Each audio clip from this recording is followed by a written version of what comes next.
Dans un monde accaparé par la mondialisation et les échanges internationaux, tous les pays désirent être sur le devant de la scène internationale. Ainsi, les disparités entre les régions d'un même pays n'ont cessé de croître depuis des décennies, car les pays mettent plus en valeur les grandes villes qui offrent plus d'opportunités, plutôt que les régions rurales. Et ce n'est que depuis 1950 que l'État français cherche à réduire ces inégalités. Mais en 2004, une nouvelle lueur est apparue, promettant de réduire ces déséquilibres au sein du territoire. L'élargissement de l'Europe, l'internationalisation de l'économie et la décentralisation ont conduit le gouvernement français à repenser la politique d'aménagement du territoire. Tels sont les mots utilisés par Nicolas Jacquet, délégué à l'aménagement du territoire, en introduction du rapport de la Datar en 2004, pour évoquer le renforcement de la compétitivité en France. Bonjour à toutes et à tous, et bienvenue dans ce nouveau numéro du Dessous des cartes. Comme vous l'aurez sans doute remarqué, nous allons aujourd'hui aborder le thème des pôles de compétitivité, tant en France métropolitaine qu'en Drôme. Nous allons plus précisément nous interroger sur comment les pôles de compétitivité peuvent-ils permettre à la France de mieux s'intégrer à la mondialisation, et quel est donc le bilan de ces pôles de compétitivité. Les pôles de compétitivité ont été définis en 2005 par la loi des finances, d'après le rapport de la Datar de 2004, comme, je cite, le regroupement sur un même territoire d'entreprises, d'établissements d'enseignement supérieur et d'organismes de recherche publics ou privés qui ont vocation à travailler en synergie pour mettre en œuvre des projets de développement économique pour l'innovation. Fin de citation. En d'autres termes, on peut dire qu'il s'agit d'un rassemblement sur un même territoire bien identifié et une thématique ciblée des trois organismes cités afin d'accompagner dans un but économique tout d'abord le développement et la croissance des entreprises en mettant sur le marché de nouveaux produits, de nouvelles marchandises. Les pôles de compétitivité ont aussi pour but de créer de nouveaux emplois et de ramener de l'étranger de nouveaux investissements. Mais le but plus général de cet aménagement territorial est l'ouverture des régions françaises les moins attractives à la mondialisation, les sortir de l'ombre. Les pôles de compétitivité se basent sur le modèle des clusters, grappes industrielles en français. Ce principe se base sur la concentration d'entreprises et d'institutions interreliées dans un domaine.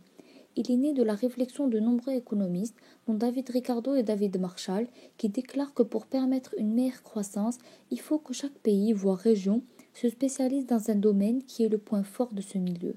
Mais ce n'est qu'en 1990 que naît vraiment le principe des pôles de compétitivité tel que nous connaissons maintenant avec Michael Porter, professeur de Harvard, qui en s'inspirant des idées de Marshall et Ricardo, crée une définition du pôle de compétitivité grâce au rassemblement des trois organismes de recherche, d'entreprises et de centres de formation. Ainsi, on peut dénombrer deux grandes catégories de clusters. Tout d'abord, les pôles tels que les ont pensés Ricardo et Marshall, c'est-à-dire que la Suisse par exemple pourrait mettre en place des clusters spécialisés dans l'horlogerie. Et ensuite, les clusters qui reposent sur la recherche scientifique de haut niveau, appelés aussi technopoles. Le plus souvent, ces clusters allient fabrication de matériel électronique et la production de logiciels. Le modèle le plus reconnu de ce genre est sans nul doute la Silicon Valley. Historiquement, ce site est un regroupement d'entreprises et de centres de recherche liés à l'électronique. Encore aujourd'hui, la Silicon Valley est reconnue pour la qualité de ses appareils électroniques. Pour revenir à la France, on compte 71 pôles de compétitivité en 2017 contre 67 en 2005. Ces pôles sont classés en trois catégories. 7 pôles dits mondiaux car ouverts à la mondialisation, 11 pôles à vocation mondiale et enfin 53 autres nationaux qui interviennent en France uniquement. La carte représente les pôles de compétitivité en France de 2014 par région selon le découpage administratif de cette année. Cette carte est issue du site officiel des pôles de compétitivité français. Grâce à celle-là, on en apprend encore plus sur la répartition des pôles dans toute la France. En effet, on remarque que malgré le fait que les régions de France, sauf le Poitou-Charentes et la Martinique, disposent au moins d'un pôle par région, les plus grandes villes françaises disposent de plus de pôles de compétitivité dans ces alentours. On remarque aussi que les milieux ruraux disposent de pôles tournés vers l'agriculture et l'agronomie. Comme nous l'avons vu, les pôles de compétitivité sont répartis en plusieurs domaines d'activité, dont les principaux sont l'agriculture, du nombre de 11, situés surtout au Nord-Pas-de-Calais et le Rhône-Alpes. Grâce à l'activité de ces pôles, la France occupe le premier rang en Europe en ce qui concerne l'agriculture et la deuxième position au niveau mondial. La France est ainsi un gisement de matières premières exploité grâce aux pôles de compétitivité. Deuxièmement, le domaine aéronautique et ses 3 pôles, qui comprennent la fabrication des pièces de sociétés aéronautiques européennes, comme les géants Airbus, mais aussi la construction de pièces pour fusées. Enfin, le pôle mécanique qui allie l'informatique et l'électronique. La création de ces pôles de compétitivité a pour but de désenclaver les territoires français et les ouvrir à la mondialisation, donc aux échanges internationaux, pour rayonner comme les grandes métropoles françaises telles que Paris et Lyon. Pour cela, l'État a apporté une aide financière conséquente à ces pôles, qui s'élève à 1,5 milliard d'euros dans la période de 2005 à 2008. Ce budget est décomposé comme suit: des exonérations fiscales et allègements des charges à hauteur de 160 millions d'euros. En effet, une entreprise participant à un projet de recherche et développement dans un pôle ne paye pas l'impôt sur le revenu.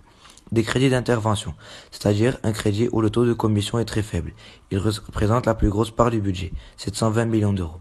Des interventions qui favorisent le développement des axes stratégiques des pôles à hauteur de 587 millions d'euros, comme par exemple les interventions à Aérospace Vallée pour le développement de l'aéronautique.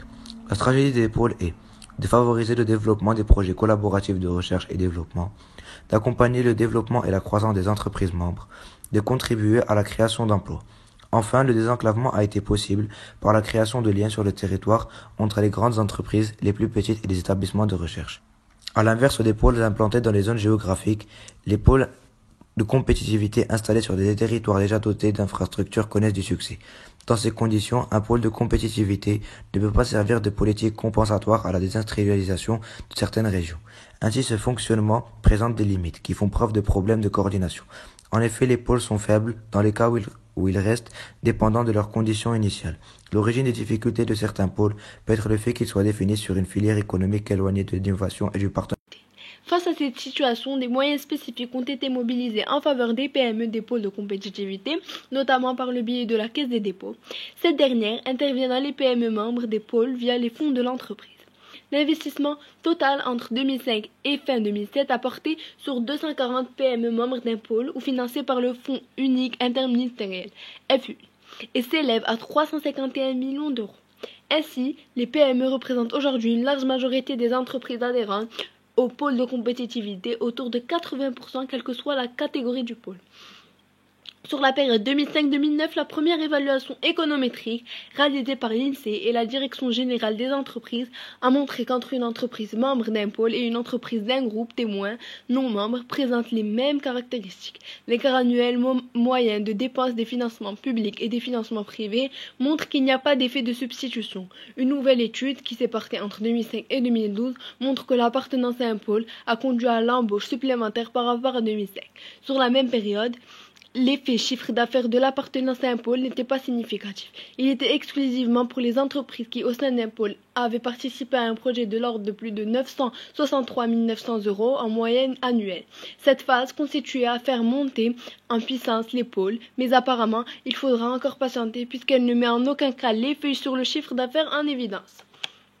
Pour conclure, la France, comme nous l'avons vu précédemment dans la vidéo, veut s'intégrer à la mondialisation par le biais des pôles de compétitivité. Ainsi, elle désigne des échanges commerciaux et financiers plus rapides à l'échelle mondiale.